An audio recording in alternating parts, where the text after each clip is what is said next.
March 3rd, 1944. East Anglia, England. Lieutenant William Overstreet gripped his pencil as he wrote to his sweetheart back in Virginia, his hand trembling slightly from exhaustion rather than fear. Tomorrow we're doing something everyone said was impossible, flying all the way to Berlin and back, in a single-seat fighter. The brass kept telling us it couldn't be done. Through his quarters window he could see ground crews working under floodlights, attaching strange cylindrical objects beneath the wings of his P-51 Mustang. They looked like they were made of cardboard, these new fuel tanks, wrapped in brown paper like packages from home. Some of the boys were calling them paper bags. The crew chief had laughed when Overstreet questioned their reliability. "They're made of laminated paper and plastic resin, Lieutenant. Same stuff the Brits have been using. They'll hold fuel long enough to get you there and back." The mathematics of aerial warfare were about to be rewritten not by superior firepower or advanced metallurgy, but by compressed paper soaked in resin, manufactured in a converted newspaper plant by workers who normally produced the London Times. The crisis had reached its breaking point on October 14th, 1943, Black Thursday. Colonel Hubert Zemke stood at the operations board at Halesworth, watching the mission reports coming in like casualty lists from the Western Front. 60 B-17 lost, 600 men gone in a single day. Of the 291 B-17 flying fortresses sent on the mission to Schweinfurt's ball-bearing factories, 60 were shot down by German fighters and flak. Another 17 damaged so heavily they had to be scrapped. The losses represented over 26% of the attacking force. Without fighter escort, the daylight bombing campaign was bleeding to death over Germany.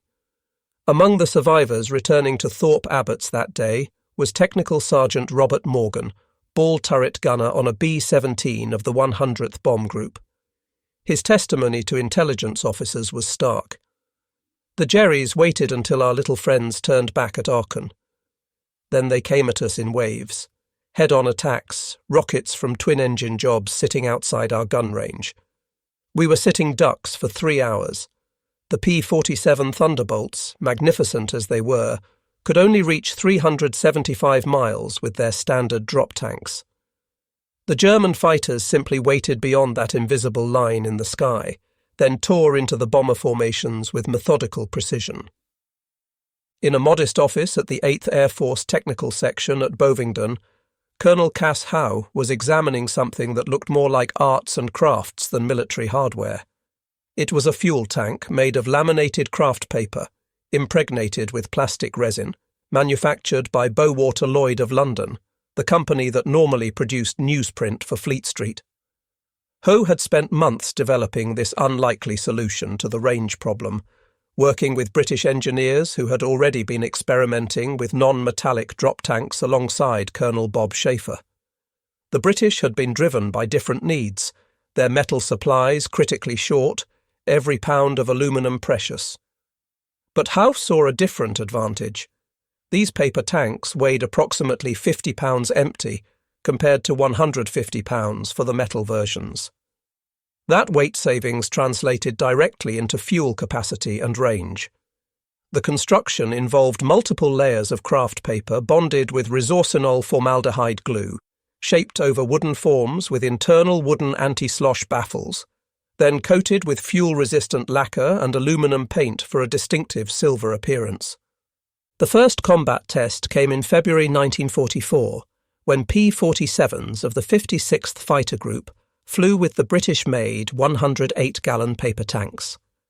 Major James Goodson led the mission, later recording in his combat report that the tanks performed flawlessly to Hanover and back with no leaks or failures, extending range by 125 miles. But this was just the beginning. The transformation accelerated with the arrival of the P-51B Mustang at Debden in late February 1944. Colonel Donald Blakesley's 4th Fighter Group, comprising the 334th, 335th and 336th Squadrons, received their first Mustangs on February 28.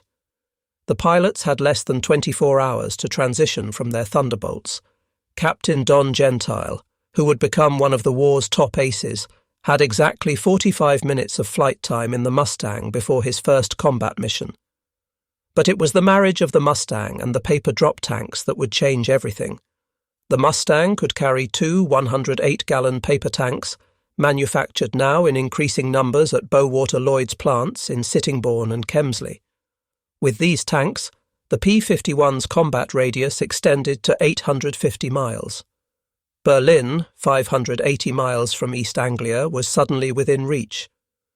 The morning briefing on March 4, 1944, at Debden was electric with tension. Intelligence Officer Major John McAlpin pulled back the curtain on the mission map. A red ribbon stretched from their base all the way to Berlin. For the first time in history, single-engine fighters would escort bombers to the enemy capital and back. This 1,100-mile round trip marked a historic milestone that would fundamentally alter the strategic bombing campaign. Captain William O'Brien of the 357th Fighter Group remembered that moment decades later in interviews with Air Force historians. You could hear a pin drop. Then someone whistled. Berlin. We were going all the way to Berlin, in fighters. The crew chiefs had been filling those paper tanks since 0300 hours. They had to be careful. The tanks would only hold fuel for about 5 hours before the gasoline started breaking down the resin. But 5 hours was enough. The engineering behind these paper tanks was deceptively sophisticated. They were constructed in 3 main components: nose cone, tail cone, and body. The centre section consisted of layers of impregnated paper wrapped around a cylinder, while end caps were hand-laminated with petal-shaped pieces called gauze. Each tank could hold 108 US gallons of 100-octane aviation fuel, sometimes listed as 110 gallons total with 108 usable. The tanks measured 100 inches long and underwent pressure testing to 6 psi. They had excellent tolerance for extreme heat and cold, functioning from sea level to 40,000 feet in temperatures from -60 to +120 degrees Fahrenheit. Workers at Bowater-Lloyd, many of them women who had previously worked in the newspaper industry, along with production at other facilities including distributed manufacturing in British homes and workshops, produced these tanks in increasing numbers as 1944 progressed. The American aviation establishment remained skeptical even as combat operations proved the tank's effectiveness. Right field technical experts declared that paper tanks were absolutely unfeasible and will not do the job for which they are intended. However, by the time this assessment reached England, the 8th Air Force had already used more than 15,000 paper tanks without a single failure attributable to tank construction. Colonel Hough's response was characteristically direct. He continued pushing production forward, knowing that combat results spoke louder than laboratory assessments. The skepticism from right field became irrelevant in the face of operational success.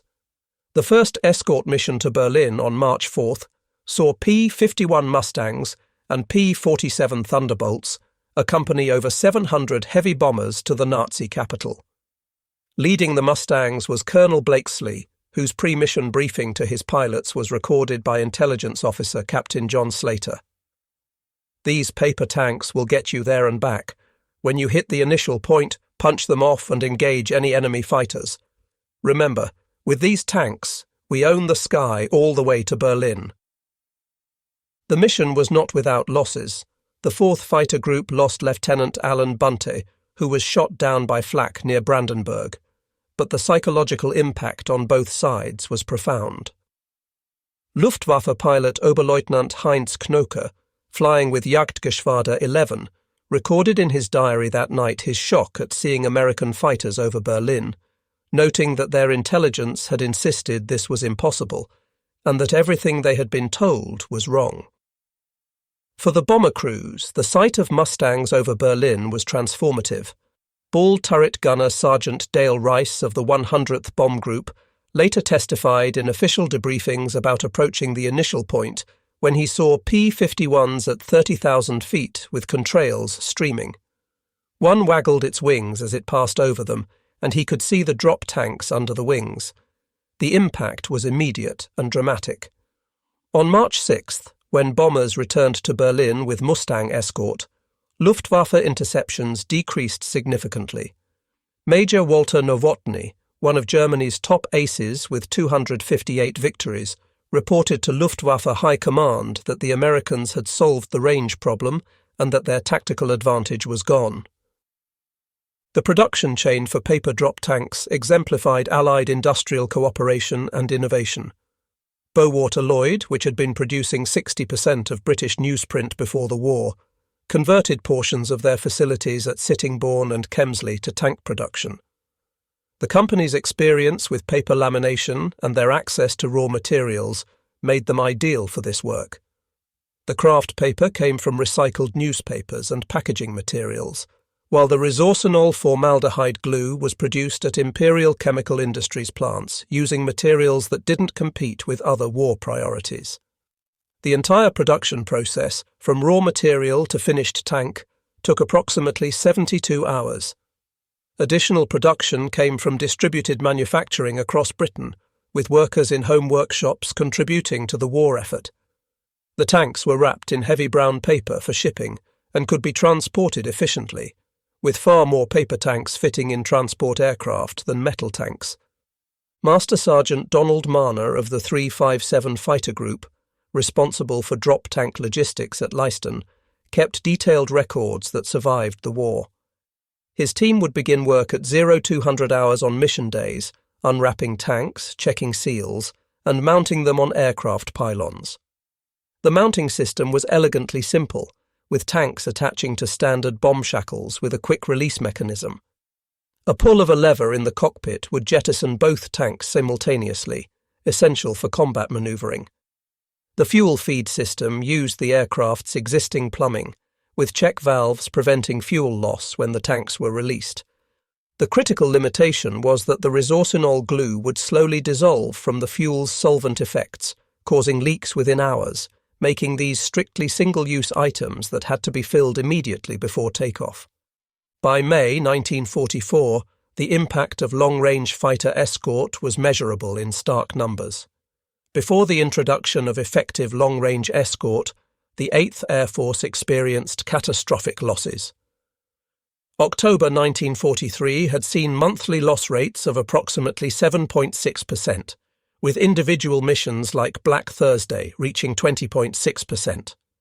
Once P-51s with drop tanks began regular escort missions, the overall campaign loss rate dropped to between 1.5 and 2.2%. This dramatic reduction saved thousands of aircrew lives and made the strategic bombing campaign sustainable. Technical analysis by Republic aviation engineers revealed unexpected advantages of the paper tanks beyond weight savings. They had better aerodynamics than metal tanks, creating less drag. They were also less likely to explode when hit by enemy fire, as the paper and resin construction would tear rather than fragment. The tanks were partially biodegradable, breaking down within months when left in fields or forests, unlike metal tanks that became permanent hazards to farming. Lieutenant Colonel John Meyer, who would end the war with 24 aerial victories, flew the March 6th mission to Berlin. His combat report, preserved in the National Archives, provides detailed pilot perspective on the paper tank's performance at altitude. He took off at 10:45 hours with two 108-gallon paper drop tanks, experienced perfect fuel transfer throughout the flight, released tanks at 13:47 hours near Wittenberg when bounced by FW-19s, and engaged immediately after release. The weight difference after dropping the tanks dramatically improved aircraft performance. He shot down one FW-190, damaged another, and returned to base with 45 gallons remaining. Without those paper tanks, he noted, they would have turned back at Brunswick. The strategic impact extended beyond just bomber protection. With extended range, American fighters could conduct fighter sweeps deep into Germany, attacking airfields, rail yards, and targets of opportunity. Colonel Hough Zemke, commanding the 56th Fighter Group, conducted a tactical analysis in May 1944 that concluded the extended range provided by British paper tanks had fundamentally altered the air war, allowing them to seize the initiative completely. German response to the Allied range advantage was documented in captured records after the war. A technical intelligence report from Messerschmitt AG, dated May 15, 1944, acknowledged that the enemy was using disposable fuel tanks of revolutionary construction with laminated paper and phenolic resin impregnation. They had attempted to duplicate this technology, but lacked the industrial infrastructure for mass production. The German attempt to copy paper tank technology failed not for lack of technical knowledge, but due to systemic problems in their war economy. They lacked paper production capacity, with most German paper mills converted to producing military maps and documentation. The resin materials were prioritized for aircraft construction. Most critically, they lacked the distributed manufacturing model that made Allied production so resilient. The Luftwaffe's senior leadership understood the implications immediately. In post-war interrogations, high-ranking Luftwaffe officers acknowledged the strategic impact of long-range fighters. While the specific quote often attributed to Hermann Göring about seeing Mustangs over Berlin cannot be verified in primary sources, documented testimony from the US Strategic Bombing Survey shows he stated that long-range Allied fighters delivered a major strategic blow to German planning and were one of the most decisive factors in the ultimate outcome. He acknowledged that when fighters appeared over Berlin, the results would be, in his words, tragic for Germany. General der Jagdflieger Adolf Galland similarly testified that American fighters ranging over all of Germany with impunity had effectively broken the Luftwaffe's defensive strategy. By June 1944, paper drop tanks had become standard equipment for fighter operations. Sergeant James Patterson, quartermaster at Duxford, maintained logistics records showing that paper tanks required 1/10 the shipping space of metal tanks when transported from factory to airfield. A single C-47 transport could carry hundreds of flattened paper tanks compared to 40 metal tanks. This efficiency meant forward airfields in France after D-Day could be supplied by air, maintaining operational tempo even when ground supply lines were stretched. The environmental impact, though not a consideration at the time, was documented by French farmers after the war. Metal tanks that littered fields killed cattle, damaged ploughs, and required extensive cleanup lasting years. Paper tanks dissolved in rain over winter, leaving only metal fittings that could be sold for scrap. Captain Donald Bryan of the 352nd Fighter Group experienced one of the rare tank failures on July 18, 1944, the only documented case in his squadron. The port tank developed a leak at 25,000 feet over Hanover, losing about half the fuel before he could switch it off. He still made it home with fuel to spare from the starboard tank, demonstrating the redundancy built into the system. Technical improvements continued throughout 1944. Second-generation paper tanks featured improved resin formulations that extended fuel storage time from 5 hours to 12 hours, allowing pre-mission preparation the night before and reducing ground crew workload during critical pre-dawn hours. The tanks also received better cold weather treatment, preventing fuel line freezing at high altitudes. The D-Day invasion on June 6, 1944, showcased the complete transformation that drop tanks had enabled. Fighter bombers with paper drop tanks ranged far inland, disrupting German reinforcements hundreds of miles from the beaches. Captain Robert Johnson of the 56th Fighter Group flew 3 missions on D-Day, each time with paper drop tanks, allowing him to loiter over the battlefield for extended periods. The ability to provide continuous fighter cover over the invasion beaches and deep into France proved crucial to the success of Operation Overlord. Production statistics from mid-1944 show the scale of the operation. British factories were producing thousands of paper drop tanks monthly, with Bowater-Lloyd as the primary manufacturer supplemented by other facilities. The entire Allied fighter force in Northern Europe could be equipped with fresh tanks for every mission. Metal tank production, by comparison, remained limited by aluminum availability and required critical resources needed for aircraft production. Colonel Francis Gabreski, leading ace of the European theatre with 28 victories, flew his most successful mission on July 5, 1944, using paper drop tanks. Leading the 61st Fighter Squadron to Magdeburg, he shot down 3 Messerschmitt Bf-10-9s after dropping his tanks near Brandenburg. His after-action report noted perfect tank performance at 30,000 feet despite -40-degree temperatures, clean release when bounced by enemy fighters, and critical improvement in climb rate after release. By September 1944, the Luftwaffe day fighter force was effectively broken. General Galland reported to Hitler that American fighters were ranging over all of Germany with impunity. The long-range escort had not only protected bombers, but had engaged in systematic destruction of the Luftwaffe through aggressive fighter sweeps. German pilot training programs, forced to operate from scattered fields to avoid attack, produced pilots with fewer than 50 hours of flight time, compared to 400 hours for American pilots. First Lieutenant Urban Drew of the 361 Fighter Group achieved a remarkable feat on October 7, 1944. Flying with 2 108-gallon paper tanks, he escorted bombers to Politz near the Polish border, a round trip of 1,400 miles. After dropping his tanks, he shot down 2 Messerschmitt Mi-62 jets, becoming one of the first pilots to down the revolutionary German fighters. The efficiency of paper tank logistics became crucial during the Battle of the Bulge in December 1944. With forward airfields hastily constructed and supply lines strained, the lightweight, compact paper tanks could be delivered by light aircraft or even parachute drop. Captain Jack Ilfrey, commanding the 20th Fighter Group, documented surge operations during the Bulge, noting they flew 3 missions on December 23rd, each time with fresh paper tanks, with ground crews able to rearm and refuel, including mounting new tanks, in 20 minutes.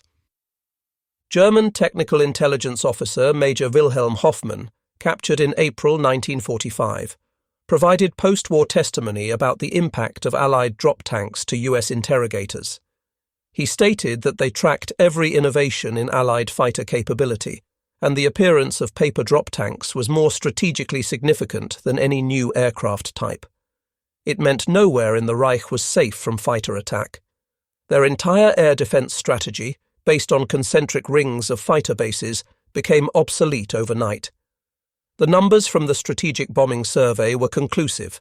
In 1943, before widespread use of long-range escort, German fighter production had actually increased despite bombing. By late 1944, with Mustangs ranging over every German factory, fighter production dropped 40%. More critically, fuel production fell 90%, grounding even the fighters that were built.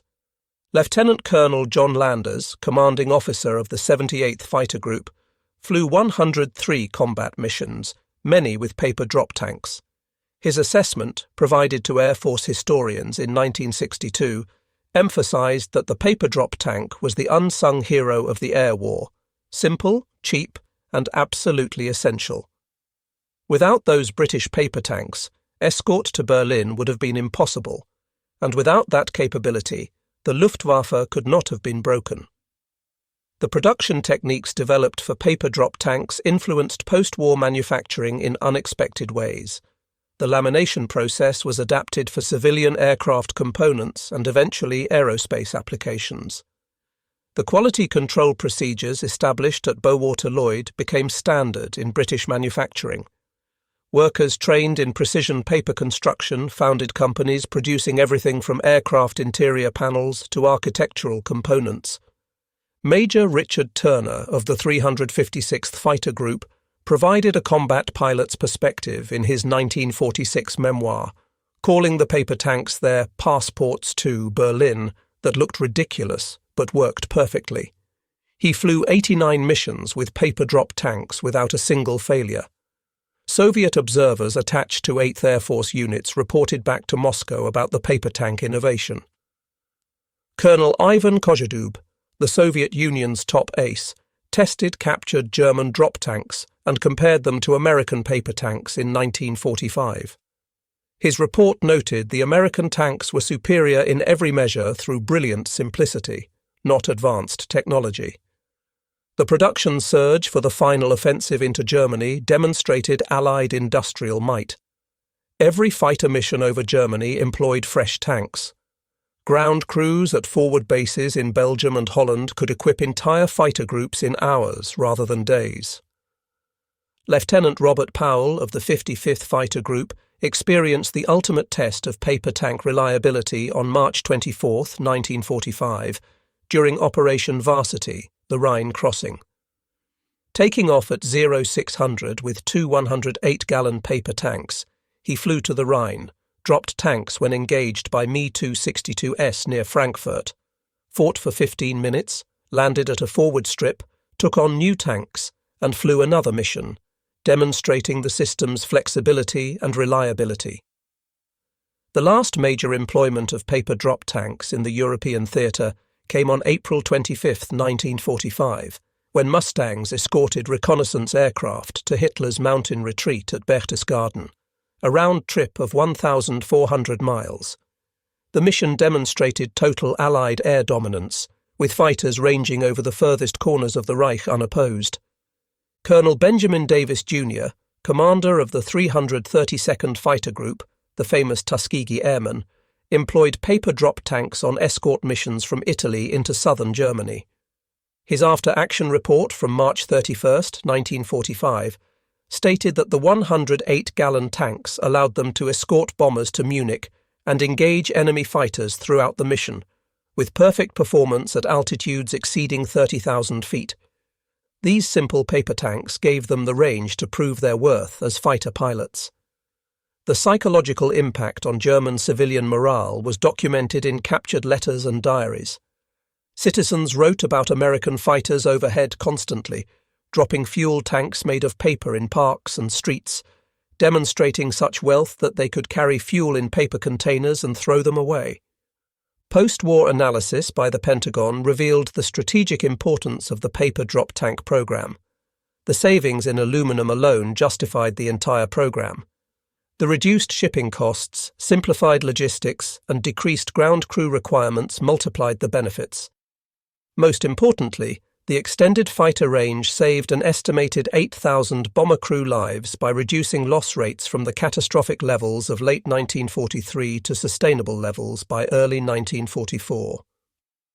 Air Chief Marshal Arthur Harris, commander of RAF Bomber Command, initially skeptical of daylight bombing, acknowledged in his memoirs that the American achievement in extending fighter range through disposable tanks validated their entire strategic concept. General James Doolittle, commander of the 8th Air Force, provided the strategic assessment in his final report. The extension of fighter range through auxiliary fuel tanks, particularly the British-manufactured paper tanks, was the single most important tactical development of the air war in Europe. It transformed the P-51 from a good fighter into a war-winning weapon system. The ability to escort bombers to any target in Germany broke the back of the Luftwaffe and established Allied air supremacy essential for victory. The human dimension of the paper tank story extended to the thousands of workers who manufactured them. At the Sittingbourne facility, production workers, 70% of them women, operated 3 shifts to meet demand. They knew every tank they built meant Allied aircrew could fly further and return home safer. The technical specifications achieved were remarkable for such seemingly simple devices. Each 108-gallon tank could withstand 3 Gs of acceleration when full, 9 Gs when empty. They functioned perfectly across extreme temperature ranges and altitudes. The fuel transfer rate matched internal tank systems, providing seamless transition during combat. All this from compressed paper and plastic resin, materials available in any industrialized nation, but combined with uniquely Anglo-American innovation and production capability. German aircraft designer Willy Messerschmitt, interrogated after the war, admitted they knew about auxiliary tanks and used them, but never imagined mass production of disposable tanks from non-strategic materials. The Americans and British turned a logistics problem into a production advantage. The influence on military doctrine was profound and lasting. The United States Air Force incorporated long-range fighter escort as a fundamental principle, influencing aircraft design through the Cold War and beyond.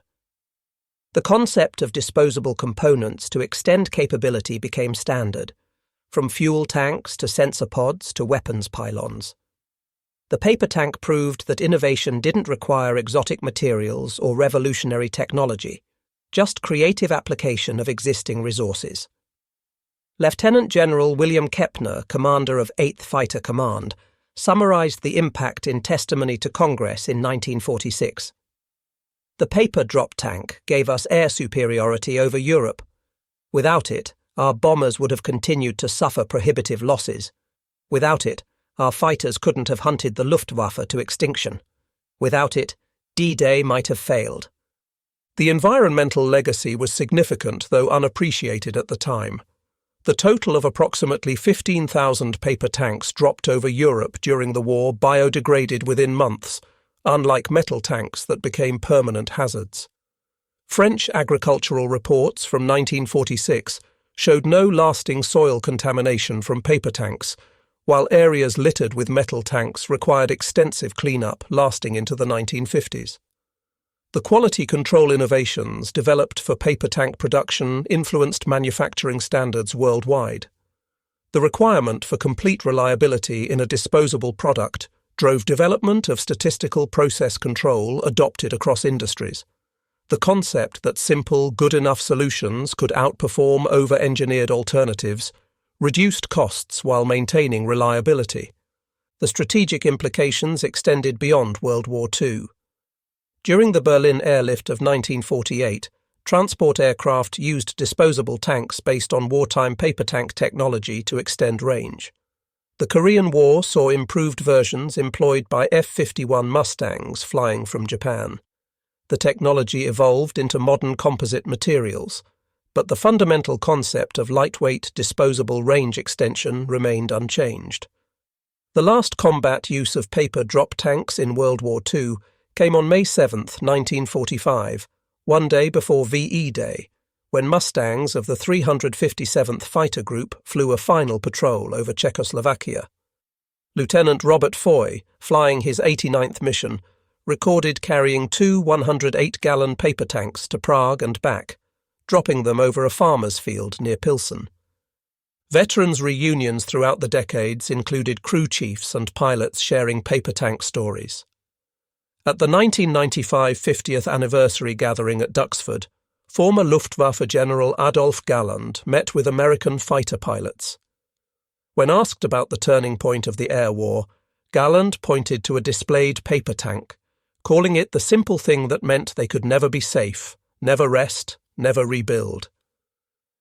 It brought the air war to their doorsteps every day until they had nothing left to fly. The technological simplicity masked sophisticated understanding of materials, science, aerodynamics, and production engineering. Each tank represented thousands of decisions about materials, construction, testing, and quality control.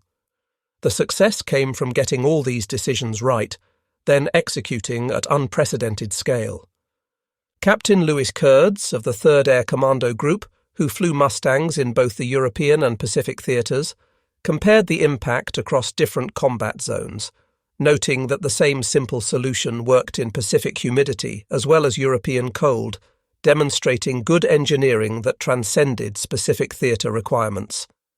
The legacy lived on in unexpected ways. The phenolic resin technology developed for tank construction became the basis for early circuit boards in the electronics revolution. The lamination presses designed for tank production were repurposed for manufacturing television cabinets in the 1950s. Workers trained in precision paper construction founded companies producing everything from aircraft interior panels to architectural components. Wing Commander Peter Brothers, RAF fighter leader, observed American operations with paper drop tanks and reported that the Americans approached war like a business problem, buying range by the gallon in disposable containers with no romance or elegance, just brutal efficiency. The British gave them the technology, the Americans gave it mass production, and together they gave the bombers safe passage to Berlin. The final accounting came in the United States Strategic Bombing Survey's summary report, which documented that the development and deployment of auxiliary fuel tanks, particularly the 108-gallon laminated paper tanks, extended fighter escort range from 475 miles to 850 miles. This 79% increase in range brought every target in Germany within escort capability. The resulting reduction in bomber losses saved approximately 8,000 aircrew lives and enabled the strategic bombing campaign to achieve its objectives. The story of the paper drop tank illuminates a fundamental truth about modern warfare. Victory often depends not on revolutionary technology, but on innovative application of simple solutions at massive scale. A British paper company, American fighter planes, and compressed paper soaked in plastic resin combined to break the Luftwaffe and secure Allied air supremacy. The total wartime production of approximately 15,000 paper drop tanks, dismissed as unfeasible by experts, proved decisive in achieving air superiority over Germany. Each tank that functioned perfectly represented a life saved, a mission completed, a step closer to victory. The bombers could finally reach their targets with protection. The fighters could finally fight where the enemy lived. And the war in the air was won not by superior aircraft alone, but by superior range, provided by disposable paper tanks that looked like nothing more than oversized cardboard tubes, but carried within them the fuel for victory. The innovation arose from necessity when metal was scarce and bombers were dying. British ingenuity met American industrial capacity, creating a solution so simple it seemed impossible. Paper and resin, newspaper companies and fighter planes, converging to solve one of the war's most critical challenges. When Lieutenant William Overstreet flew over Berlin on March 4, 1944, with paper tanks under his wings, he carried with him the culmination of months of development, testing and production, by thousands of workers who would never see combat, but whose contribution proved as vital as any military victory. The paper drop tank story stands as testament to the power of practical innovation over complex engineering, proving that sometimes the best solution is not the most advanced, but the most achievable at scale when it matters most.